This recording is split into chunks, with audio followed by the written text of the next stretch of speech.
because modern day college football, we're seeing a lot of, underclassmen quarterbacks starting as redshirt freshmen, something we haven't seen in the past.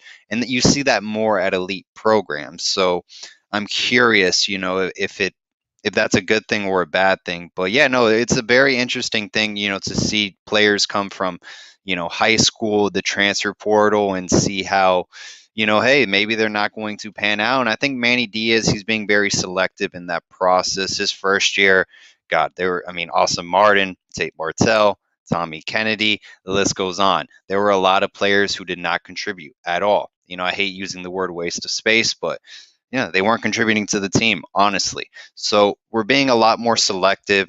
We're in the recruiting trail as well. We're being selective with players.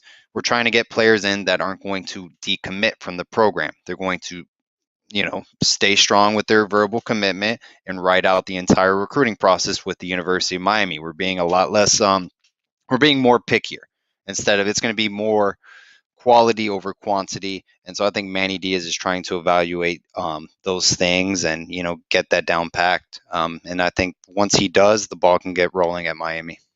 Once I saw Tate Martell line up and play some football, both in spring games and then also the little bit of time that he got like in the bowl game and so forth, I just didn't get the evaluation of him coming out of high school, because if you can't deliver the ball and you don't have the timing, the accuracy, the velocity on the football, and you're playing quarterback at that level, and I'm not pinning that on Miami, I'm also pinning that on Ohio State and everybody else that scouted him. It's not like he couldn't have gone anywhere in the country. And I understand his calling card was mobility and speed, Right. and he would have been a really nice weapon there. But it's not like he's Michael Vick, or it's not like he.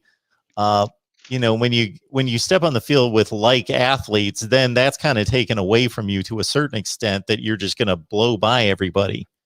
Yeah, I'm curious, when Johnny Manziel won the Heisman, um, what year in high school was Tate Martell? Because usually what happens is, you see a player in college and everyone's like, hey, who's going to be the next Johnny Manziel? And, Tate Martell, similar frame, undersized quarterback who was fairly athletic, at the high school ranks. And, he was on a winning high school football program. So he was the leader of that high school football team that was nationally ranked. And so it's like, hey, he had the it factor. He was athletic. He could run all over the field. He can get the ball across above average to average arm.